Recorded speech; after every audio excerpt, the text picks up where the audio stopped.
Hello friends, Radhe Radhe. Good morning all of you. कैसे हैं आप सब? आई होप आप सब लोग अच्छे होंगे और आपकी तैयारी भी अच्छी चल रही होगी। तो फ्रेंड्स, मॉर्निंग का टाइम है और ऊपर मैं सूर्यदेव को जल चढ़ाने आई थी, तो सोचा आपको सुबह का व्यू दिखा देते हैं, क्योंकि कितनी अच्छी धूप खिली हुई है और अभी ज़्यादा टाइम भी नहीं हुआ है।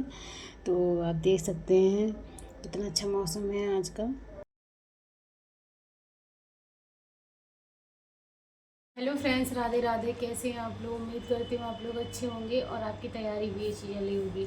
तो फ्रेंड्स, आज है 21 जनवरी और कल है 22। तो जो भी मतलब अपना फॉर्म फिल करना चाहते हैं वो थोड़ा केयरफुल रहें, क्योंकि इसलिए कह रही हूँ, फर्स्ट टाइम हम कोई भी काम करते हैं तो जल्दबाजी में या फिर एक्साइटमेंट में कुछ गलत हो जाता है। और ये आप इतने बड़े एग्ज़ाम मतलब फ़िल करेंगे तो थोड़ा ध्यान दें और अच्छे से फॉर्म फिल करें।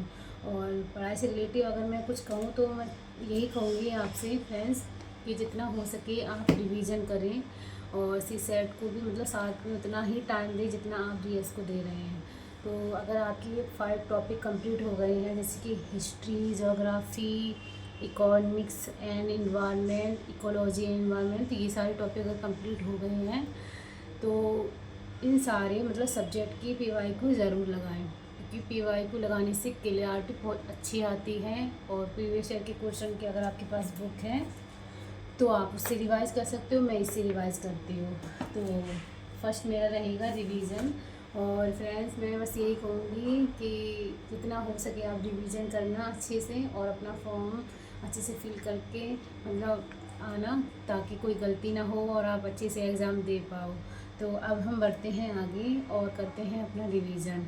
तो अगर आपने मेरे चैनल को सब्सक्राइब नहीं किया है तो प्लीज़ सब्सक्राइब कर लें और वीडियो को पूरा देखना, ये वीडियो उसके बाद के लिए है। तो अभी मेरा सिर्फ रिवीजन चल रहा है। तो हिंदी आप लोग सोच रहे होंगे कि मैं अपना ऑप्शन तैयार नहीं कर रही हूँ। फ्रेंड्स, अभी मैं ये सोच रही हूँ कि ऑप्शन के लिए भी मैं टाइम निकालती हूँ ऑप्शनल के लिए, जैसे कि 2 घंटे हो गए, 2.5 घंटे हो गए, और जितना मैं पढ़ती हूँ उसको फिर आंसर राइटिंग करके देखती हूँ। लेकिन अभी मैं ये सोचती हूँ, जितना अभी हमारे मतलब नज़दीक प्रीलिम्स है, अगर हम प्रीलिम्स को क्वालिफाई नहीं करेंगे तो मेंस कैसे देंगे? फिर ऑप्शनल का तो कोई सवाल ही नहीं बनता। इसलिए अभी जो इम्पोर्टेंट है, जो आपके नज़दीक है एग्ज़ाम, मेरा ध्यान अभी इसी पर है। लेकिन ऐसा भी नहीं है कि मैंने ऑप्शनल को साइड में रख दिया है, ऑप्शनल को भी मैं टाइम दे रही हूँ। और 2-2.5 घंटे से ज़्यादा हो जाता है कभी कभी मतलब। और उसको फिर अच्छे से पढ़ती हूँ, क्योंकि ऑप्शनल तैयार करना बहुत ज़रूरी है, ये सबको पता होता है। क्योंकि अगर हमारा प्री मेंस दोनों क्लियर हो जाते हैं तो इंटरव्यू में भी मतलब आपका जो ऑप्शनल है उसी से रिलेटेड क्वेश्चन पूछे जाते हैं। तो अब हम बढ़ते हैं आगे और करते हैं रिवीजन। और वीडियो पूरा देखना और वीडियो को लाइक ज़रूर कर देना।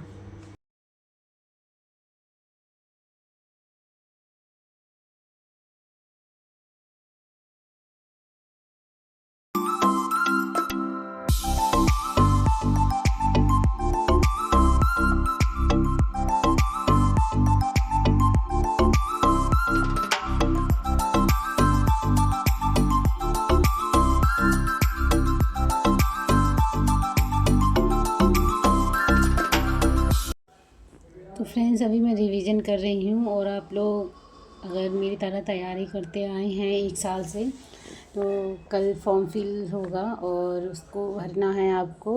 तो मैं यही कहूँगी कि इस बार आप ये सोच के एग्ज़ाम मत देना कि आपने कुछ छोड़ा है या आपसे कुछ छूट गया है पढ़ने में। मैं बस यही कहना चाहूँगी कि जितना हो आप रिवीजन पे ज़्यादा फोकस करना। Revision is very important. जो चीज़ें आपने पहले पढ़ ली हैं, जैसे कि पॉलिटी हो गया, history, geography, economics, ecology and environment, अगर ये टॉपिक, ये सारे सब्जेक्ट आपने कंप्लीट किए हैं तो जितने सब्जेक्ट आपने कंप्लीट किए हैं प्रीलिम्स के पॉइंट ऑफ व्यू, जैसे कि ये सब्जेक्ट मेन है, इकोलॉजी और एनवायरनमेंट, पॉलिटी, हिस्ट्री, जोग्राफ़ी, और साथ में ले लो आप करंट अफेयर, तो करंट अफेयर तो आपको पढ़ना ही है। फिर सी सेट। तो इन सारे सब्जेक्टों की आप टेस्ट सीरीज़ वगैरह लगाएं, क्योंकि जितनी टेस्ट सीरीज़ आप लगा लोगे उतनी अच्छे से क्लियरिटी आएगी और फिर आप अपना प्रीलिम्स पहली बार में ही क्वालिफाई कर सकते हो। लेकिन ऐसा नहीं हो सकता कि आप आए दिन नया मतलब कुछ भी पढ़ने लगे। जैसे कि किसी ने भी आपको ये एडवाइस दी कि ये वाली बुक बेस्ट है, ये वाली बुक आपको प्रीलिम्स पास कराने में 100% मतलब साथ देगी। तो आपने मतलब ले खरीद ली, लेकिन उस बुक में ऐसा कुछ खास नहीं है जैसा आप सोच रहे थे, वही सारा कंटेंट दिया हुआ है। तो मैं ये कहूँगी जो बुक आपने अपने कमरे में अपने स्टडी टेबल पर रखी हुई हैं, और जैसे कि जो मेन सब्जेक्ट हैं वही हिस्ट्री, पॉलिटी, ज्योग्राफी और इकोनॉमिक्स, तो ये सारे सब्जेक्ट आप अच्छे से पढ़ें। और मुझे अच्छे से पता है कि स्टार्टिंग में हम अपनी स्टार्टिंग एनसीईआरटी से करते हैं। तो एनसीईआरटी अगर आपने 10-12 बार पढ़े होंगे ना तो आपका बेसिक कवर होगा। तो अभी सिर्फ आपका ये है कि अपनी नोट्स बनाए हैं, तो जितना हो सके नोट्स को बार बार रिवाइज करो, फिर टेस्ट सीरीज लगाना स्टार्ट कर दो। क्योंकि मेरा मानना ये है, टेस्ट सीरीज लगाने से हमें ये आइडिया हो जाता है कि यूपीएससी में क्वेश्चन किस तरीके से आते हैं, फिर उसी के हिसाब से हम रिवाइज़ करेंगे और उसी क्वेश्चन को ज़्यादा सर्च करेंगे, देखेंगे ये क्वेश्चन कितनी बार पूछा गया है। तो आप जितना हो सके अपना रिवीजन करो, अभी रिवीजन। और आपका मैथ अगर वीक है, थोड़ा मैथ को इम्प्रूव करो। थोड़ा नहीं कहूँगी, जितना हो सके मैथ को आधे से ज़्यादा समय दो।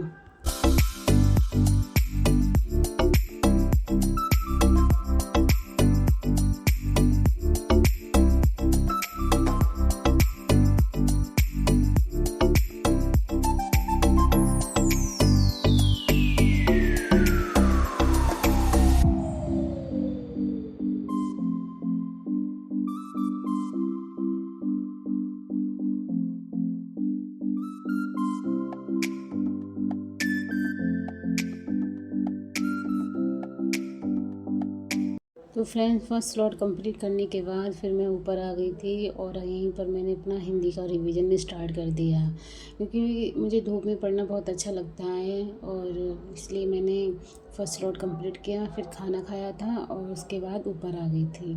तो यहीं पर बैठ के अभी रिवाइज़ कर रही हूँ। 2-3 घंटे तो नहीं, मैंने 2 घंटे का समय लिया है, क्योंकि 2 घंटे मैं उसी के हिसाब से देती हूँ, क्योंकि बहुत सारे टारगेट होते हैं जिनके मुझे सब कवर करने होते हैं। तो 2 घंटे तो मैं हिंदी को देती हूँ, मतलब डेली। और जब भी मुझे समय मिलता है तो उसके बाद भी मैं अपना हिंदी ऑप्शनल अपना कवर करने में लग जाती हूँ, क्योंकि कवर करना भी ज़रूरी है। अगर हम जितने अच्छे से अपना ऑप्शनल तैयार कर लेंगे उतने अच्छे से हम नंबर ले पाएंगे एग्ज़ाम में।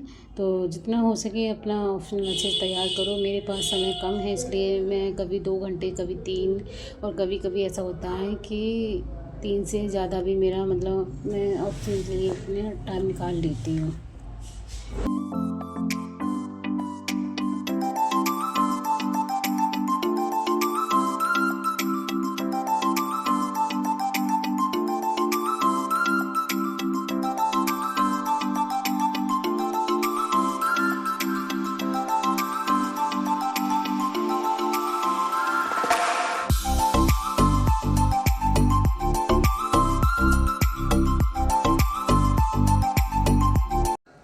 तो फ्रेंड्स, नीचे आने के बाद मैंने सबसे पहले अपनी करंट अफेयर की क्लास ली, उसके बाद मैं करूँगी अपनी ज्योग्राफ़ी। तो क्लास कंप्लीट हो गई और अब मैं करने जा रही हूँ रिवीजन ज्योग्राफ़ी के नोट्स का। तो फ्रेंड्स, इसी तरीके से मैं अपने सारे टारगेट कंप्लीट कर लेती हूँ।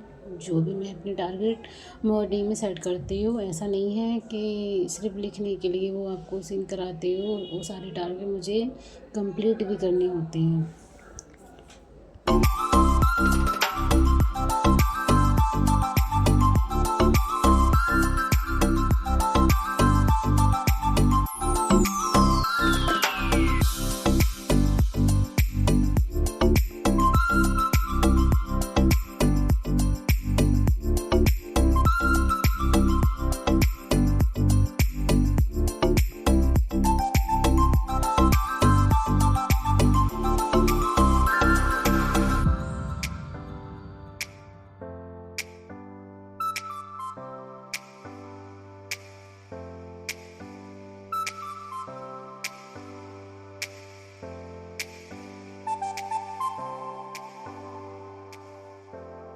रिवीजन किया फ्रेंड्स, उसके बाद फिर मेरे लास्ट ये रह गया है अभी इकोनॉमिक्स, और ब्लॉग बहुत लंबा हो जाता है, इसलिए मैंने आज कुछ चीज़ें इसमें रिकॉर्ड करके नहीं डाली हुई हैं।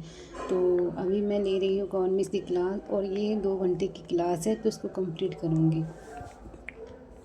तो फ्रेंड्स, ज़िंदगी में जो भी लक्ष्य आपने देखा है और सोच रखा है कि हाँ आप इसको पूरा करोगे, तो उसके प्रति आप ईमानदार भी रहो। आप खुद से झूठ मत बोलो। आप पढ़ाई नहीं कर रहे हो, उस दिन ये बात आप एक्सेप्ट करो कि हाँ आज आपने पढ़ाई नहीं की है। जब तक हम अपनी गलतियों को पहचानना नहीं सीखेंगे, तब तक हम कुछ नहीं कर सकते अपनी लाइफ में, क्योंकि इंसान दूसरों में गलतियाँ बहुत आसानी से निकाल देता है। जो खुद में गलतियाँ ढूंढता है ना, वो सबसे आगे जाता है। इसलिए अगर आप कोई गलती करते हैं तो उसे एक्सेप्ट करना सीखो, और जो गोल आपने देख रखा है उसके प्रति हमेशा ईमानदार रहो, क्योंकि आपकी ईमानदारी ही आपको आपकी सफलता तक पहुंचाएगी। तो फ्रेंड, अगर आपसे कभी ऐसा लगता है कि किसी इंसान को आपकी हेल्प की ज़रूरत है, तो उसकी हेल्प करें आप, क्योंकि जो इंसान दूसरों की मदद करते हैं वो हमेशा खुश रहते हैं। क्योंकि जो मौके अगर आपको किसी की मदद करने के लिए मिल रहे हैं, तो उन मौक़ों को ना गंवाएं।